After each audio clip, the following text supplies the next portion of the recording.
आयुर्वेद दर्शन के अंदर हम बात कर रहे हैं आहार विहार के संदर्भ में, ऋतु के संदर्भ में, दिनचर्या के संदर्भ में। तो आज हमारा विषय है कि किस तरह से हम ऋतुओं के पालन के द्वारा अपने शरीर को, स्वास्थ्य को ठीक कर सकते हैं। तो हमने हेमंत, शिशिर और ग्रीष्म ऋतु की हमने बात की। अब हम बात करेंगे वर्षा ऋतु के संदर्भ में। वर्षा ऋतु में कैसा हो हमारा आहार विहार, वर्षा ऋतु में किस तरह से हम रखें सावधानी।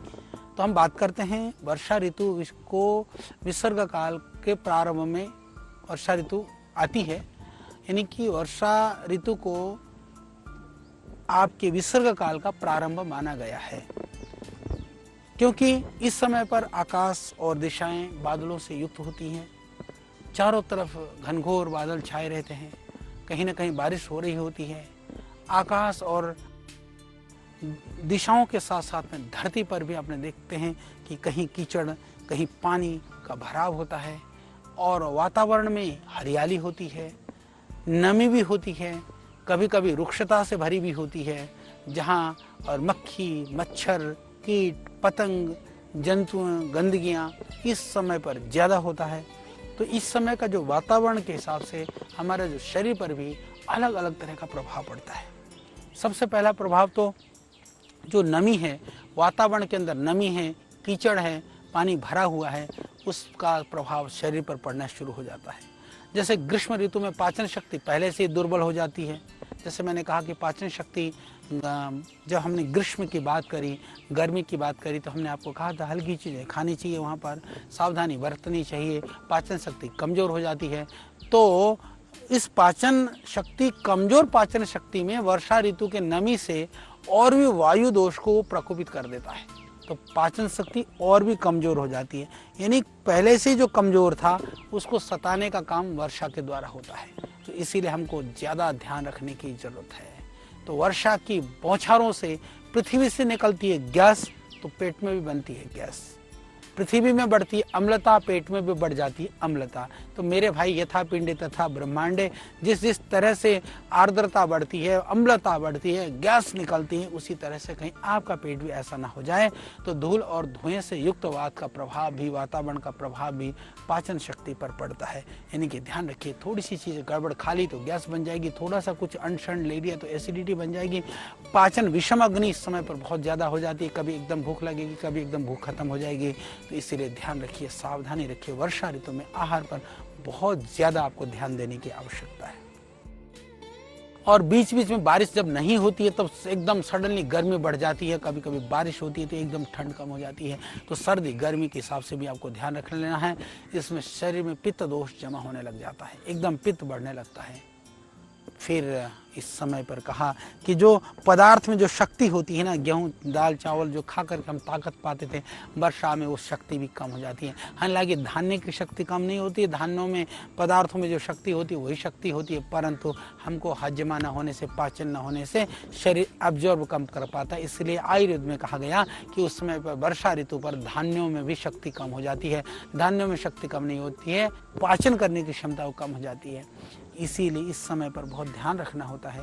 जहाँ पर ज़्यादा नमी वाली जगह है, जहाँ कीचड़ वाली जगह है, जहाँ दलदल वाली जगह है, चाहे बंगाल और बिहार वगैरह की जगह पर या नॉर्थ ईस्ट की जगह पर जहाँ ज़्यादा बारिश होती है, वहाँ पर देखा गया है इस ऋतु में भयानक मलेरिया होता है, भयानक फाइलेरिया होता है, इस तरह के बुखार हो जाता है और भयानक सर्दी गर्मी के साथ साथ में दस्त लग जाते हैं। और दस्त भी इस तरह होता है, आंव युक्त दस्त हो जाते हैं, पेचिस हो जाता है, हैजा हो जाता है और आंतों में स्वेलिंग आ जाती है, कोलाइटिस जैसी बीमारियां होने लग जाती है, खतरनाक स्थिति हो जाती है। और बरसात की वजह से जो अर्थराइटिस है, गठियों में दर्द है, संधियों में सूजन है, या फिर बरसात के समय पर बीपी भी हाई होने की संभावना ज़्यादा रहती है। तो ये फुंसियाँ हैं, दांत, खाज, खुजली है, ये भी आक्रमण कर सकते हैं, क्योंकि बाहर होने से गंदगी ज़्यादा होती है, मक्खी मच्छर ज़्यादा होते हैं और जो है मिट्टी की जो आर्द्रता के साथ साथ में जो विजातीय तत्व होते हैं वो भी शरीर पर आक्रमण कर सकते हैं। जितने भी बैक्टीरियल और वायरल डिजीज़ हैं वो बरसात में ज़्यादा होने की संभावना रहती है। विशेष कर करके जो बैक्टीरियल जो परेशानियां हैं, जो बैक्टीरिया होती हैं, जितने भी तरह के जो कीटाणु हैं, विषाणु हैं, जीवाणु हैं, ये शरीर पर आक्रमण कर देते हैं। कई बार मच्छर काट देते हैं, फोले हो जाते हैं, लाल हो जाते हैं, चकत्ते पड़ जाते हैं, ये सब बीमारियाँ ज़्यादा हो जाती है। इसलिए बरसात में बहुत बच करके रहने की आवश्यकता है। और यदि आप बरसात में बचने के लिए एक सरल सा उपाय बता देता हूँ। सुबह आप नारियल के तेल में कपूर मिलाइए। नारियल 100 ग्राम तेल के अंदर में 5 ग्राम कपूर मिला करके सुबह स्नान के बाद में, बाकी ऋतुओं में तो हम कहते हैं कि स्नान से पहले करो, उसमें बाद में हल्का सा लगा करके चलें तो आप मक्खी मच्छर से जो उसे डंक से भी आप बचेंगे। और यदि उसकी वजह से दांत खाज खुजली होती है तो उससे भी बच सकते हैं। यदि गर्मी है तो शाम को आकर के भी थोड़ा सा नारियल का तेल लगा करके, और गर्मी हो रही है तो फिर भी आप वर्षा में स्नान कर सकते हैं। वर्षा ऋतु में जल भी बहुत सावधानी के साथ पीना चाहिए। इधर उधर के पानी, तालाब पानी का, झरनों का, नदियों का पानी पीने से थोड़ा बचना चाहिए। परंतु जो बोतल में बंद पानी है वो भी हानिकारक होता है। तो ध्यान रहे, प्लास्टिक के बोतलों में पानी में कोई ताकत नहीं होती है, परंतु शुद्ध जल पीना बहुत ज़रूरी होता है। सावधानी से जल पीजिएगा, सावधानी से रहना बहुत ज़रूरी है। तो हमारे लिए वर्षा ऋतु में क्या लाभकारी हो सकता है, हम कैसे वर्षा ऋतु का भी लाभ प्राप्त कर सकते हैं, उसके लिए आयुर्वेद में ऋषि कहते हैं कि वर्षा ऋतु में हल्के भोजन खाना चाहिए। बहुत हल्का, जो हल्का है, जो सुपाच्य है, जो पचने वाले हैं, और जो ताज़ा भोजन, गर्म भोजन, ये तो हर ऋतु में खाना चाहिए। और विशेष कर करके अग्नि को बढ़ाने वाले जो भोजन हमारी पाचन शक्ति को बढ़ा दे, अग्नि को बढ़ा दे, पचाने में ताकत करें, ऐसे भोजन हमको लेना चाहिए। ऐसे पदार्थ लेने चाहिए जो वात को शांत करने वाले हों। इस दृष्टि से पुराना अनाज है, जैसे गेहूँ है, जौ है, चावल है, अलग अलग तरह के, जैसे बरसात के टाइम पर भुट्टा है, भुट्टा सब जगह खाया जाता है, जिसको हम मक्का कहते हैं, भुट्टा कहते हैं, या छैली भी कहते हैं, वो अलग अलग नामों से जाना जाता है। तो भुट्टे का सेवन भी कर सकते हैं वर्षा की स्थिति में। हालांकि सरसों जो साग है, साग कम खाना चाहिए, पर राई वगैरह थोड़ा कभी कभी आप ले सकते हैं। वर्षा में जो साग का सेवन है कम करिएगा। हालांकि आयुर्वेद के अंदर उचित मात्रा में राई और सरसों का सेवन का विधान है। खीरा है, ककड़ी है, इन सब का भी आप सेवन कर सकते हैं। परंतु वर्षा के बाद में आप ध्यान रहे, ज़्यादा जो है खरबूजा, तरबूजा वगैरह वर्षा के बाद में नहीं खाना चाहिए, उस टाइम पर आपको बचना चाहिए। जितने भी ये खरबूजा है, तरबूजा है, इस तरह के फलों से बचिए। और आम जो है उस समय पर उचित मात्रा में आप ले लेते हैं तो वह आपके शरीर के लिए लाभकारी है। वो पथ्य है। मट्ठा और जो मूंग वगैरह है वो उस चीज़ों का आप सेवन कर सकते हैं। सब्जी में जैसे लौकी है, तोरई है, टिंडे है, परवल हैं, इन सब का आप सेवन कर सकते हैं। पुदीने की चटनी वगैरह है वो भी वर्षा में लाभकारी है। पुदीना है, धनिया है, इसकी जो चटनी है, सब्जियों का सूप बनाना है, तो इस सब चीज़ों के माध्यम से जो सीजन की सब्जियां हैं, क्योंकि वर्षा में भी बहुत सारी सब्जी हो जाती है, पर ध्यान रहे वो सब्जियों में कीड़े लगे हुए सब्जियां आपको नहीं खानी चाहिए, या कटे वाले जो फल हैं या सड़े गले फल हैं उनका सेवन कतई मत करना वर्षा में, क्योंकि वो शरीर को भी दूषित कर देते हैं, दोषों को प्रकोपित करते हैं। इसी तरह से सब्जी वगैरह भी जो दलदल में हो, जो ज़मीन पे ज़्यादा जैसे मिट्टी वगैरह धूल धूसरित हो, तो प्रयास करिए उनको अच्छी तरह से धोएं, गुनगुने गर्म पानी से धो करके आप सेवन कर लेना। परंतु यदि वह फिर भी साफ़ नहीं हो रहे हैं, या कहीं पर जैसे मान लीजिए किसी सब्जी में, किसी फल में कीड़े ने या चींटियों ने काट करके यदि उसमें छेद हुआ हो, तो ऐसा बिल्कुल मत पीना, बिल्कुल मत खाना, क्योंकि आयुर्वेद में निषेध किया हुआ है। बात छोटी सी पर बात बहुत बड़ी है। हो सकता है कि उसके अंदर किसी भी तरह का कोई इन्फेक्शन हो सकता है, उसमें कोई रोग का कारण हो, कोई रोग जन्य कोई विकार हो, इसलिए इसको बहुत ध्यान रख लेना है। तो इसी तरह से फलों में भी यदि हम बात करें, सेब है, केला है, अनार है, नाशपाती है, पकी हुई जामुन है, उस समय पर बड़े इस तरह के फल आते हैं, इन सब फलों का आप सेवन कर सकते हैं। आम में भी यदि आपको मिले तो देसी आम खाइए। देसी आमों में बहुत गुण होता है। जो आम के गुण हैं, कलमी आम है या कृत्रिम रूप से पके हुए आम है, उनका बिल्कुल सेवन मत करिएगा। हो सके तो आप देसी आम खाइए, देसी चीज़ों को खाइए। देसी आम खाना, देसी चीज़ें खाना और देसी बन के रहना, ये सुख का कारण है। नकल और नकलची बनना ये सुख का कारण नहीं है। इसलिए आप प्रयास करिए कि हमको नकलची नहीं, हमको ओरिजिनल बनना है। ओरिजिनल बनना है तो जो प्रकृति और प्रकृति के द्वारा प्रदत्त जो सहज पदार्थ है, सहज जो साधन है, उनका हमको पदार्थों का सेवन और साधन का उपयोग हमको करना चाहिए। और ध्यान रखिएगा उस समय पर थोड़ा सा सर्दी, जो बरसात के मौसम पर थोड़ा सा घी तेल से बने हुए थोड़े बहुत नमकीन भी आप खा सकते हैं। तल करके नहीं, थोड़े बहुत जो नमकीन चीज़ें हैं, थोड़ा बहुत नमकीन और थोड़े बहुत चरपरा भी आप थोड़ा बहुत ले सकते हैं। ये ज़्यादा मात्रा में नहीं, उचित मात्रा में आम और दूध का सेवन लाभकारी है। ध्यान रहे, आम और दूध का जो मैंगो शेक वगैरह बना के पीते हैं या बनाना शेक पीते हैं, ये आयुर्वेद की दृष्टि से निषिद्ध आहार माना जाता है। आम खाइए, बाद में दूध पीजिए, मैंगो शेक बना करके मत पीजिए। आप केला खाइए, दूध पीजिए, केले के साथ बनाना शेक बना के मत पीजिए, क्योंकि कई बार हम कहते हैं कि आम और दूध लेना तो बहुत लाभकारी कहा गया है।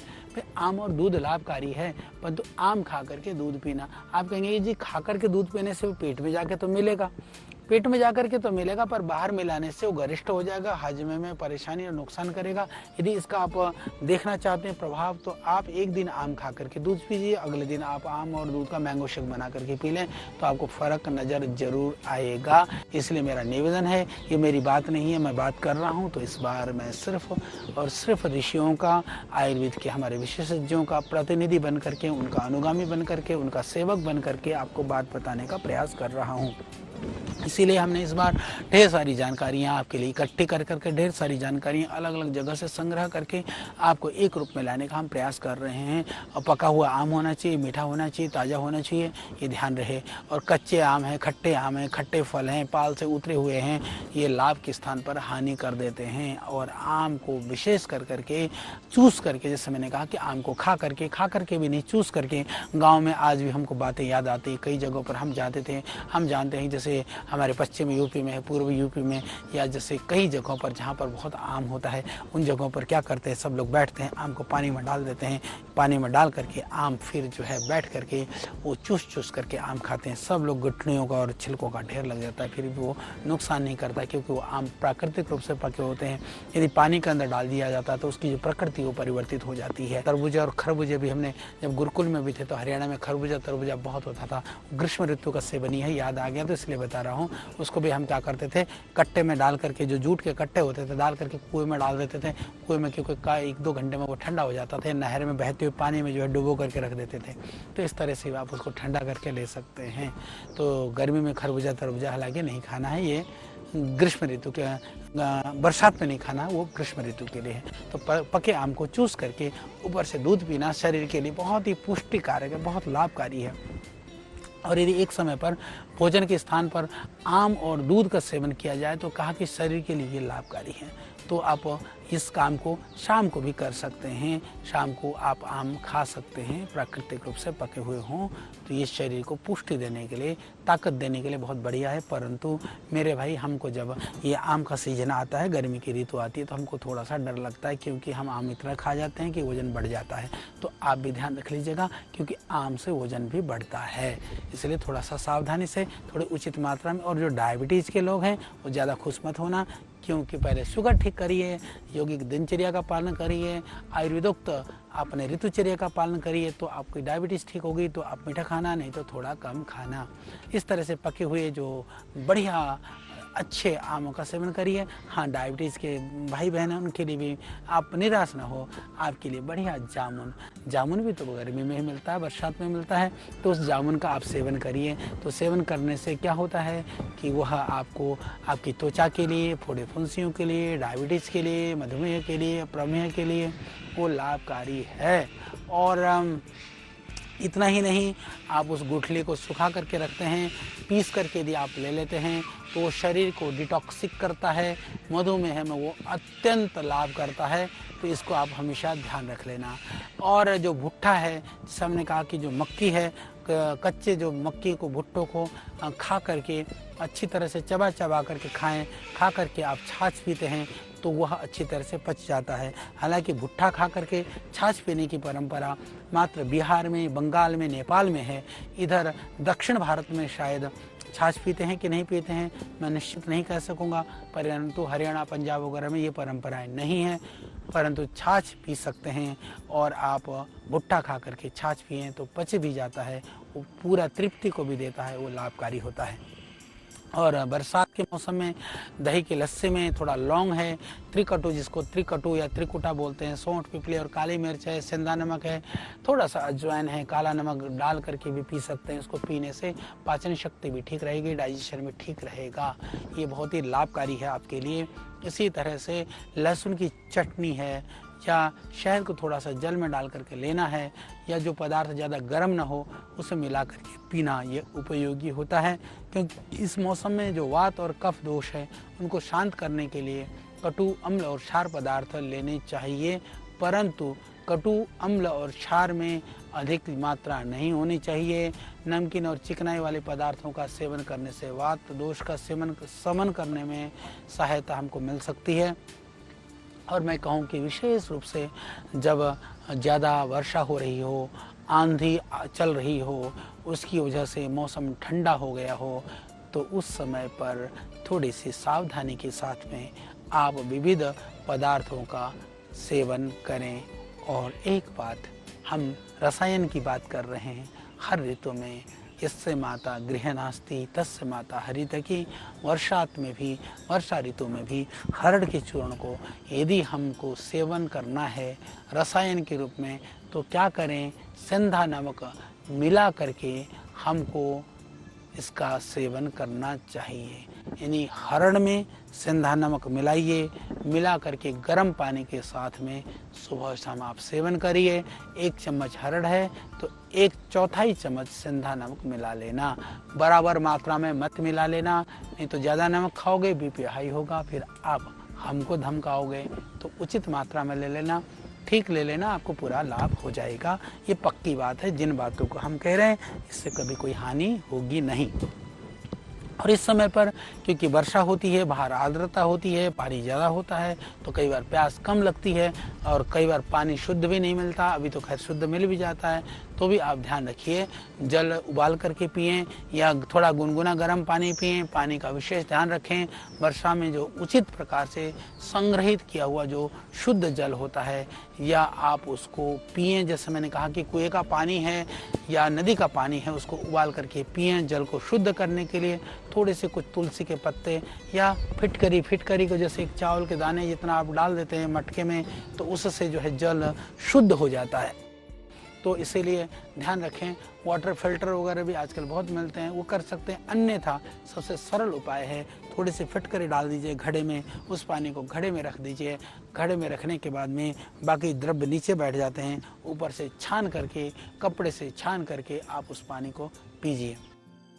ठंडे जल में शहद मिला लें तो भी अच्छा है। वर्षा ऋतु में आप शीतल जल में शहद मिला करके पी सकते हैं, वो बहुत ही आयुर्वेद के हिसाब से लाभकारी है।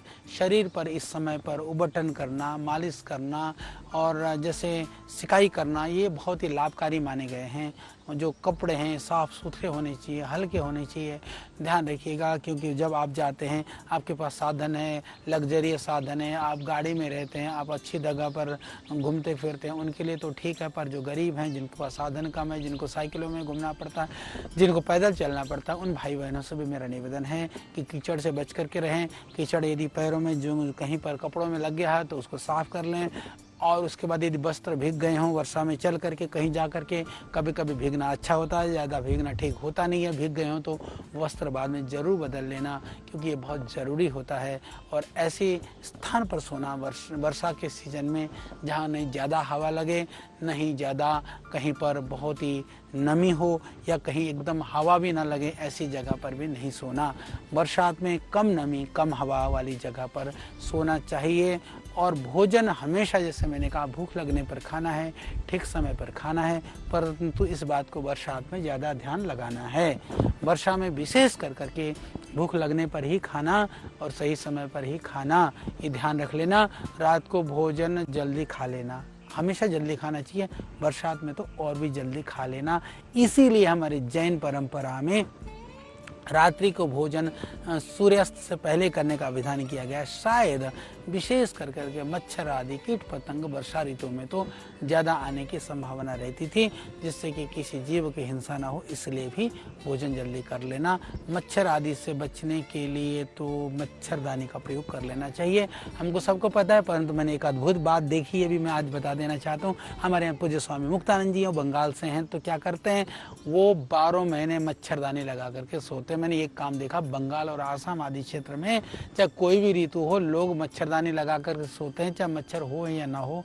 आदतन सोते हैं। शायद कि गर्मी या बरसात के मौसम में वो मच्छरों से बचने के लिए मच्छरदानी लगाएं, इसके लिए होगा। तो मच्छरदानी लगा करके सोइएगा। मच्छर नहीं है तो कोई ज़रूरी नहीं है, पर मच्छरों से बचिएगा। और आजकल मच्छर भगाने के लिए जो विविध तरह के जो लिक्विड और जो केमिकल वाले जो पदार्थ हैं उनसे भरसक बचने का प्रयास करिएगा, क्योंकि यदि वो नहीं आप उनका ज़्यादा प्रयोग करोगे तो आपके श्वासों के लिए, यदि उसके अंदर जो हिदायतें दी गई हैं यदि आप देखेंगे तो कभी भी आप उस केमिकल युक्त मच्छर भगाने वाले द्रव्यों का कभी प्रयोग नहीं करोगे। वो खतरनाक है, जहरीले हैं, मच्छर मरते हैं तो तुम क्या जिंदे रह जाओगे? कुछ तो असर तुमको भी करेगा। मजबूरी में आप उनका प्रयोग करिए, पर सफाई के साथ खिड़कियों को, दरवाजों को साफ करिए। जितने भी जो मच्छर होते हैं, एक और रहस्य की बात बता देता हूँ, शाम को सब अंदर घुसने का प्रयास करते हैं, सवेरे बाहर निकलने का प्रयास करते हैं।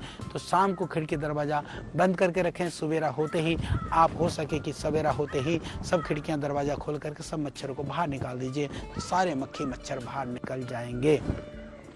क्योंकि जो पानी जमा हुआ हो, सड़ा गला पानी हो, साफ पानी भी हो, तो उसको साफ रखिए, क्योंकि उसमें मच्छर मक्खियाँ पैदा हो जाते हैं, पनपते हैं तो रोग फैलाते हैं तो बीमारी पैदा करते हैं। बीमारी से बचाना हमारा काम है।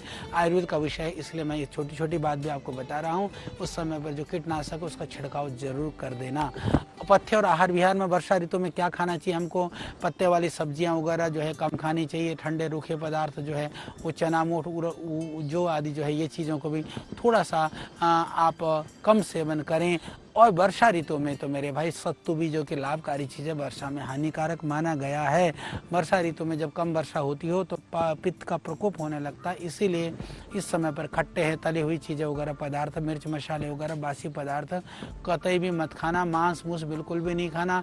दूध वगैरह थोड़ा बहुत, वैसे भी शास्त्र में कहा श्रावण मास में दूध, भाद्र मास में छाछ, कुआर मास में करेला, कार्तिक मास में दही का सेवन नहीं करना, ऐसा कहा गया है। दिन में सोना, धूप में घूमना नहीं है। अधिक पैदल वगैरह मत चल लेना, कहीं कीचड़ में, गड्ढे गुड्ढे में, पानी पूनी में पैर पड़ गया तो गड़बड़ हो जाएगा। व्यायाम भी हिसाब से कर लेना। कम भोजन कम खाना, गम खाना, मस्त रहना, सरल चीज़ों को ले लेना। दही मट्ठा तो बिल्कुल मत लेना। गीले नमयुक्त कपड़े का भी बिल्कुल प्रयोग मत करना। विशेष कर करके जो संगीत जो जोड़ हैं, जांग हैं, वहाँ जांग में कपड़े लग जाते हैं, काख आ जाती है, काख में आ जाता है, उससे बच करके रहना। हल्की, जैसे मैंने कहा, सब्जियों को धोए बिना मत खाना और हल्की चीज़ों का सेवन कर लेना। इस ऋतु में फिसलन वगैरह होने से जो आप ध्यान रख लेना। साइकिल हो, गाड़ी हो, मोटरसाइकिल, हमने तो बसों को भी फिसलते हुए देखा है। सावधानी से चला लेना। गाड़ी चलाते हो, कहीं जाते हो आते हो तो यदि घमौरियाँ वगैरह हों तो हल्दी के अंदर थोड़ा कपूर मिला करके लगा लेना। कीड़े मकोड़े मर जाती हैं, उसके ऊपर अटेंड कर लेना। केमिकल युक्त पदार्थों से बच लेना और स्वस्थ रह करके ही आप इस वर्षा ऋतु का पूरा आनंद ले सकते हैं। और जब बादल छट जाए और जो है मौसम सुंदर होने लगे, चंद्रमा की किरणें जो है बहुत प्रभावशाली लगने लगे, तो समझ लेना कि मन को बहुत ही फिर आनंद आने लगेगा। फिर ये आनंद कब आएगा? इस शरद ऋतु में ही आएगा।